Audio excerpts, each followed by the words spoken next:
지난 시간 오리, 다리와 부리를 만들어 봤는데요.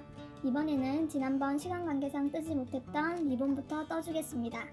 이제 리본을 뜰 텐데 기둥코 포함 사슬 21코를 뜨고 짧은뜨기 20코를 뜬다고 되어 있습니다.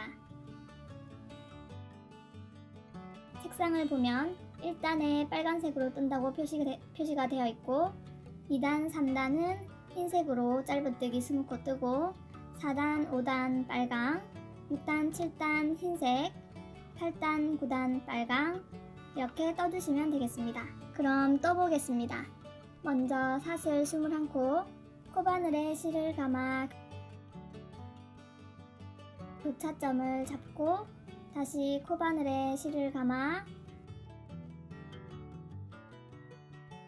빼내주어 시작을 준비합니다. 이제 사슬 21코, 실을 감아 빼주어 사슬 1번, 실을 감아 2번, 실을 감아 3번, 넷, 다섯, 여섯, 일곱, 여덟, 스물, 21 모두 떠주었습니다.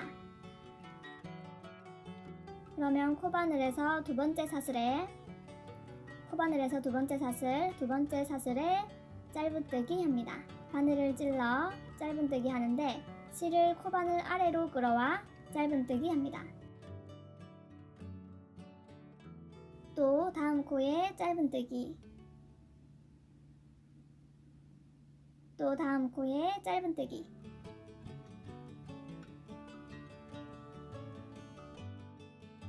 20번 끝까지 반복합니다. 일단 끝까지 떠주고 올게요. 자, 마지막 코까지 떠왔는데요. 도안을 보면 2단부터는 실 색상이 교체되는 것을 확인할 수 있습니다. 실을 교체하기 위해서는 마지막 코는 짧은뜨기를 반만 떠줍니다. 떠주었던 마지막 코 하나를 풀어주었고요. 다시 짧은뜨기를 뜨는데 끝까지 뜨지 않고 반만 떠주겠습니다. 이렇게 코바늘에 실이 2줄 걸린 이 상태에서 교체해줄 실을 가지고 와서 실을 감아와 2줄을 통과시켜 짧은뜨기를 완성해주면 실 교체가 완료되었습니다. 실이 교체되었으면 기둥사슬을 1코 떠주어 두 번째 단을 준비합니다.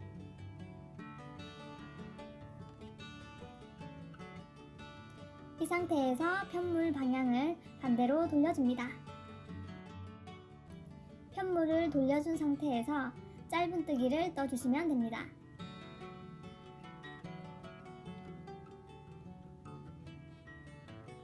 이 단도 끝까지 떠주세요.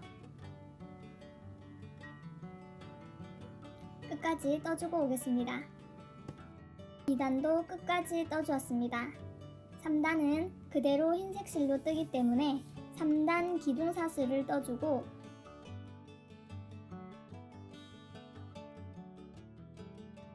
편물 방향만 돌려주어 계속 떠주시면 됩니다.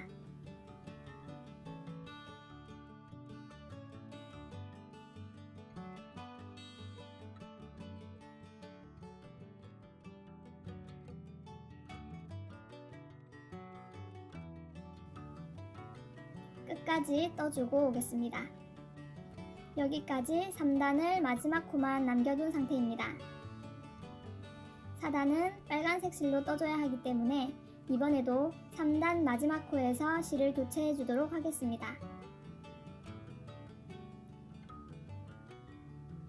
짧은뜨기를 반만 떠준 다음 교체할 실을 가지고 와야 하는데 여기 보시면 아까 떠준 빨간 실이 그대로 연결되어 있는 모습인데요. 실을 그대로 당겨와서 뜨면 지저분하게 보이기 때문에 여유를 두고 잘라주었다가 나중에 마감해 주도록 하겠습니다.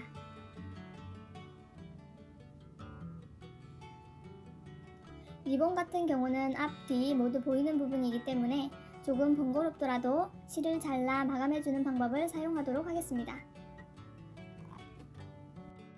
다시 돌아와서 짧은뜨기를 반만 떠준 상태에서 교체해줄 실을 가지고 와 뒤쪽에 고정한 다음 실을 감아 끌어와 실 교체와 동시에 짧은뜨기를 완성합니다.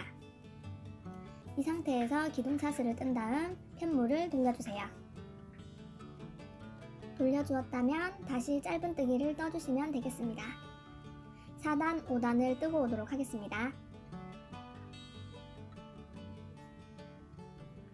실은 모두 마감 처리해 줄 것이기 때문에 색상이 끝나면 여유를 두고 잘라준 다음 다시 시작해 주시면 됩니다.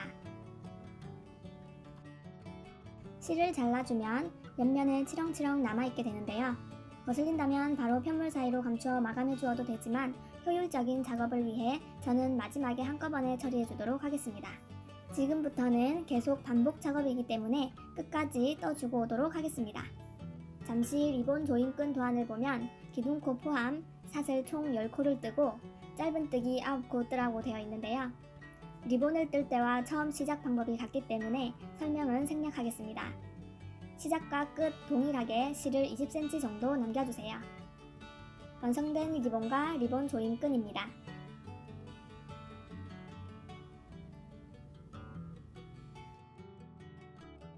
리본은 남은 실들을 처리해 주도록 하겠습니다. 꼬리실 하나에 돗바늘을 끼워주고 뒤쪽 편물 사이에 통과시켜 감추어 주겠습니다. 무늬가 깔끔한 곳이 앞면입니다. 취향 따라 뒷면을 앞으로 사용해도 괜찮습니다. 뒷면 사이사이를 통과시켜 주시면 됩니다.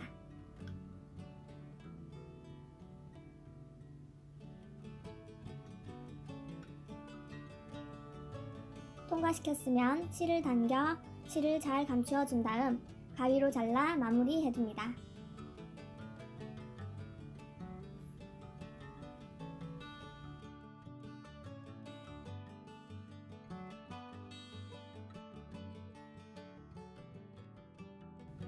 깔끔하게 마무리되었습니다. 다른 부분도 한 번 더 해보겠습니다. 이번에는 흰색 실을 돗바늘에 끼워 주었습니다. 흰색 실이니까 뒷면 흰색 실 부분을 통과시켜 감추어 주시면 됩니다. 편물 사이사이를 통과시켜 빼내준 다음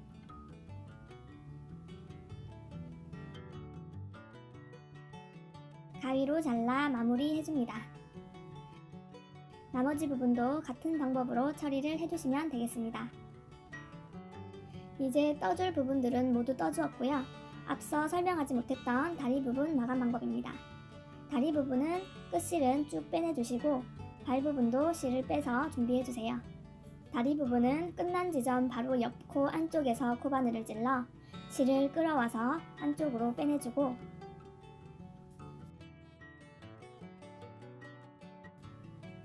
남은 실은 안쪽으로 밀어 넣어주세요. 실이 길게 남았다면 조금 잘라주셔도 됩니다. 완성된 각 부분들 모습입니다.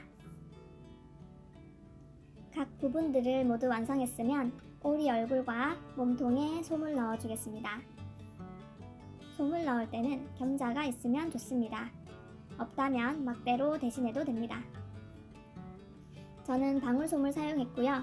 취향에 따라 구름솜을 사용하셔도 되지만 구름솜은 잘게 잘라주어 뭉치지 않도록 더욱 잘 풀어서 넣어주셔야 합니다. 초보분들은 방울솜을 사용하시면 조금 더 쉽게 모양을 잡을 수 있습니다. 솜을 넣어줄게요.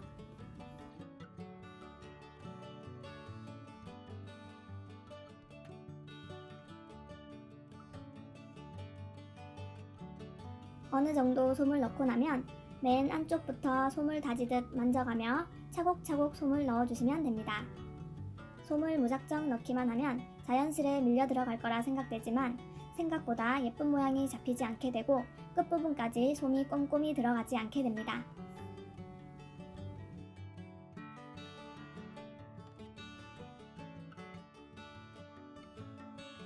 때문에 반드시 끝부분부터 차곡차곡 쌓아 나간다는 느낌으로 모양을 잡아가면서 솜을 넣어주셔야 예쁜 인형을 만들 수 있습니다.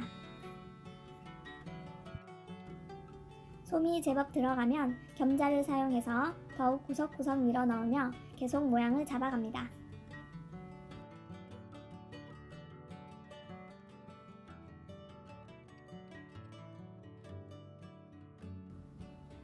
둥근 공 모양을 생각하면서 계속 모양 잡아가며 솜을 넣어줍니다.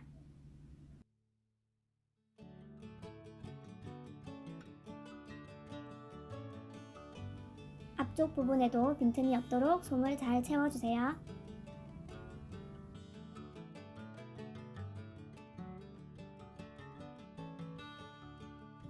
이렇게 얼굴 솜을 모두 채워보았고요. 몸통도 얼굴과 같은 방식으로 솜을 모두 채워주고 오도록 하겠습니다.